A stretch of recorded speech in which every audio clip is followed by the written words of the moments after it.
Hello folks, and welcome to another review, this time of the Oleo-Mac BV250 leaf blower and leaf vacuum.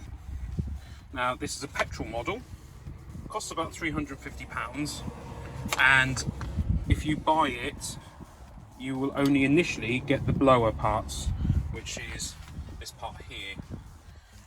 The rest of it, this bit here and the bag and this handle here that attaches, costs an additional amount of money, but all in all that's £350 if you buy it all together.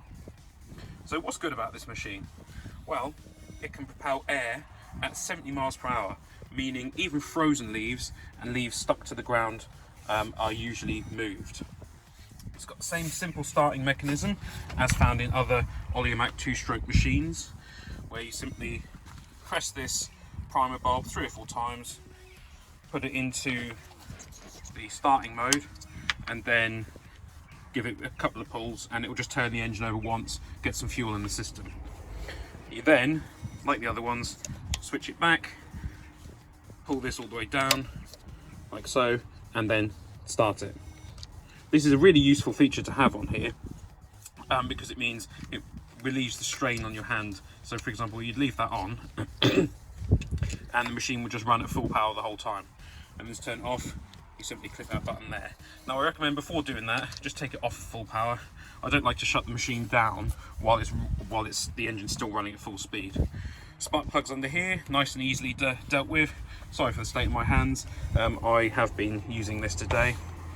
The only thing that kind of irritates me a little bit with this machine really is that in order to change this from the blower back into the vac and vice versa, you have to unscrew this. Now I understand this has got to be held in tight, but I would have liked maybe some sort of system whereby just you could lever it, or perhaps this could have had a little lever attached to it so you could do it without using a tool.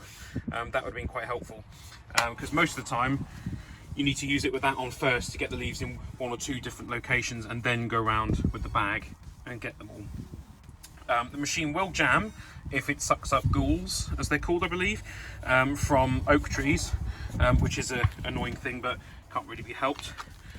This is where you attach the vacuum tube, and when you're not using it as vacuum, that simply closes. It is sprung, which is annoying because it means when you're trying to do it, it keeps trying to close, but this has metal impellers in there, so you don't really want to risk getting yourself on them, and I would avoid wearing anything with long tassels and whatnot, as there's a chance it could go in there. It's not going to kill you or anything, but it could really damage your clothes and possibly injure you. That is metal blades in there. I'll show you them in a moment. Another thing that I don't like, this fuel filler cap is very difficult to open, and you'll see in there's a little bit for a screwdriver. I have to use that to open it basically. I don't know if there's a better way they could have done that. Perhaps had it on the outside like this one, rather than one that goes into the thread. I think that would have been easier. It's a bit of an annoying thing having to always do that, but there we go. These are minor foibles, and I think they might have redesigned this now. Easy to clean air filter. Again, you unscrew that, you can give that a good clean out there. As you can see at the moment, it is pretty much okay. Nothing really to worry about there yet. It's a 700ml tank, so it doesn't last as long as some other Oleo-Mac tools, but it does good enough. And this is your adjustment points there, for the carburetor. Don't think you need to do that really. So it's a fairly light machine, and another really good point is that the handle is actually suspended with a spring there, which takes away some of the weight as you're carrying it. It's a very well weighted machine. They recommend you only use your right hand to operate it. I switch hands because it does get a bit heavy after a while, but this bounciness in the handle really does take away some of the fatigue. If you were to use it as the vacuum, you hold left hand on there, right hand on there. It's the only way really to do it safely. Right, I'll show you the blades inside. So this is the reason why this cover is sprung, as you can see. If you were to get your hands in there with that spinning at whatever RPM it runs at, which I'm guessing is a lot, you would do yourself quite a serious injury, I should think. So there's a couple of bits with this that are slightly annoying. I get that this is to make sure everything gets chopped up, but things off of certain bits off of trees will get stuck in there.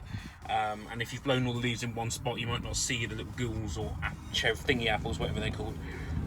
They'll get stuck. Also, this, once it's clipped down, you need to use the tool to open it. I would have preferred perhaps a little latch that you can just turn, but I get this is for safety. It's to mean that you can't accidentally open it, so I do understand that. But again, like I said, you could really injure yourself with that. So is this machine worth the £350 asking price? Again, like my last review, it really comes down to what you're going to use it for. If it's only for use in your garden and you don't have a massive garden, I would say it perhaps isn't worth that much money for you. But if you're going to use it on a commercial basis, you can also shorten this here for storage. If you're going to use it on a commercial basis, I think I can highly recommend it. It's easy to use, although it does have its quirks, and it's comfortable to use, it's not too heavy, and it's a good solid motor on it. So I hope you've enjoyed this video. If you have, please remember to hit that like button, leave me a comment, subscribe to my channel, share this video and my channel on your socials, and check out my Patreon. Thank you very much for watching, and have a great day.